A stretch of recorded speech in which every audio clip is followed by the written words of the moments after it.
Bonjour. Aujourd'hui, je vais lire des extraits d'un livre d'une auteure que j'ai déjà lu pour son plus récent livre, euh, une nonne zen que j'aime vraiment beaucoup qui s'appelle Joshin Luz Basho. Ce livre, c'est Tout ce qui compte en cet instant, journal de mon jardin zen, aux éditions Point Vivre. Je rappelle, elle a un centre, je ne sais plus si c'est en Ardèche ou en Ariège, euh, qui s'appelle La demeure sans limite, en Ardèche.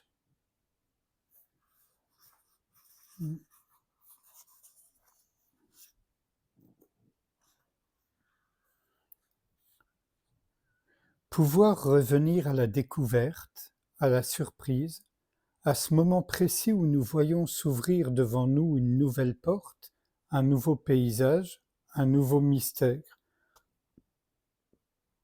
Dans cet esprit du débutant, nous nous oublions nous-mêmes dans l'instant vécu, dans l'action accomplie. Il nous fait revenir au premier moment, nous désencombre de toutes les habitudes qui nous rendent souvent aveugles et sourds. Ainsi, à la fin de l'hiver, mon regard glisse sur la neige, là où je m'émerveillais il y a quelques semaines.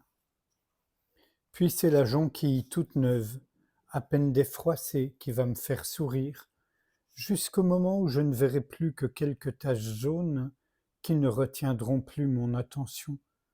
Je serai vite blasé du flamboiement de l'automne. L'esprit du débutant, c'est la curiosité et le questionnement qui gardent notre pratique spirituelle vivante. Qu'est-ce que cela veut dire? Pourquoi fait-on ce geste? Cette curiosité ne peut s'assouvir immédiatement. Les réponses seront à chercher tant en nous-mêmes qu'à l'extérieur et pendant longtemps.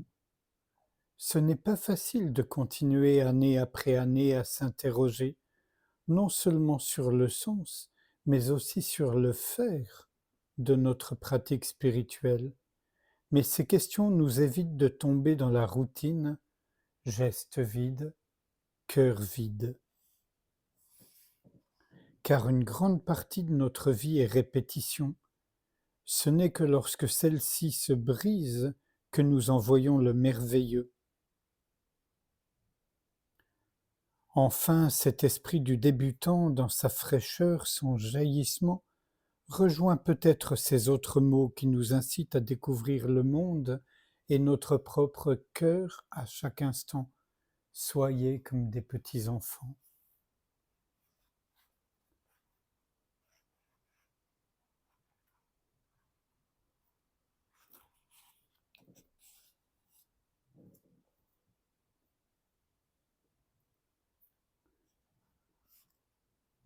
Contrairement à ce qu'on se plaît à imaginer, un monastère n'est pas un havre de paix tout rempli de bonnes paroles. Tous les sentiments humains y apparaissent, peut-être plus fort de n'avoir aucune distraction, aucune échappatoire.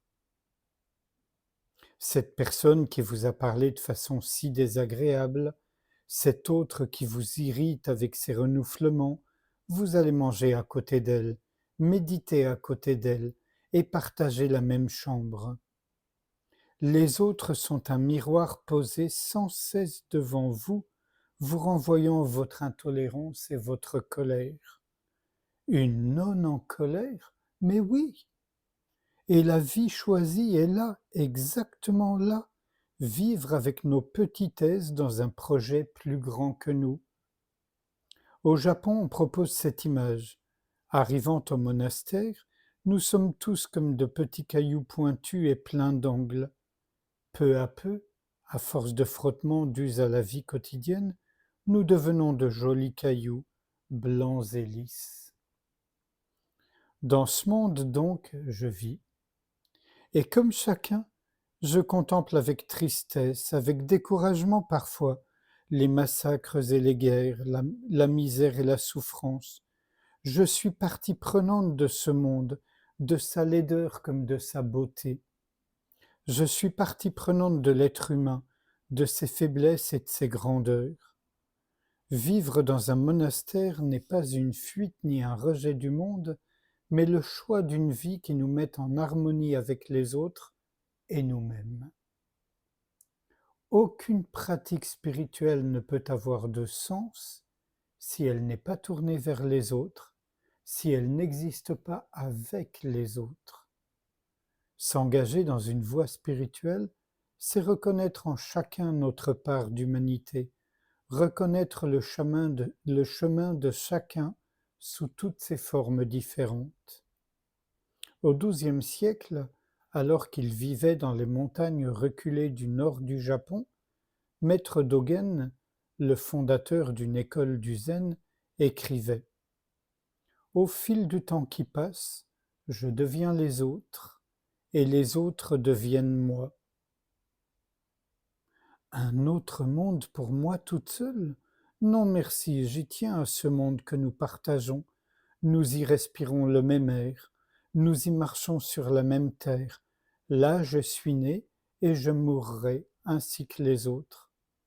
C'est dans ce monde imparfait qu'ensemble, nous réalisons notre humanité. »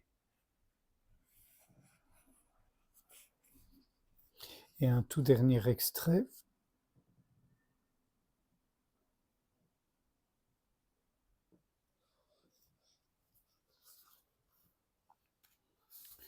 C'est vrai qu'il semble inconfortable au début, ce silence, sans radio, sans télé, sans rien.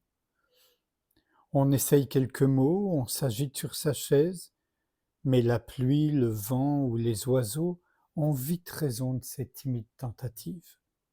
C'est qu'il y a plusieurs sortes de silence.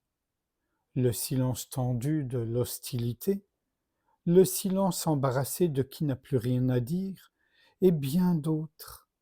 Et puis le silence tranquille, plein, qui naît du calme de l'esprit et de la présence à soi-même. Alors, l'arôme du thé se fait plus profond, l'odeur des légumes du déjeuner réveille des souvenirs. Quelques mots s'échangent, ils glissent légers, nous confortant dans le plaisir d'être ensemble. Car le vrai silence n'est pas la non-parole, mais il dépend de l'intérieur. Lorsque nos pensées cessent de s'agiter en tous sens, lorsque nous sommes attentifs à nos gestes et à tout ce qui nous entoure, notre esprit s'ouvre à tous les petits bruits du monde qui nous échappent le reste du temps. Le silence nous accompagne, nous porte, il est le repos de l'âme et du corps.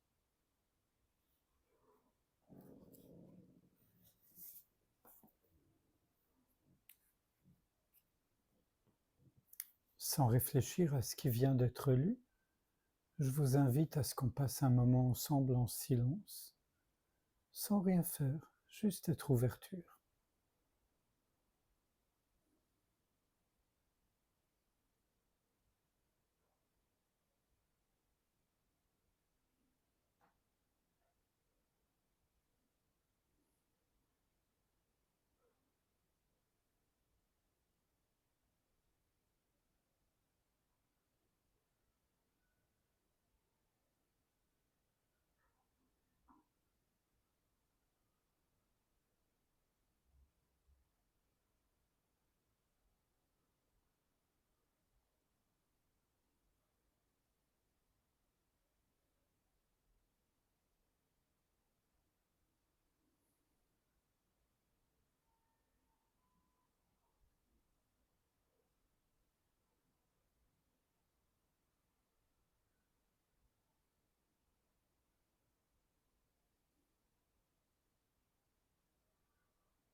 Je vous remercie. À bientôt.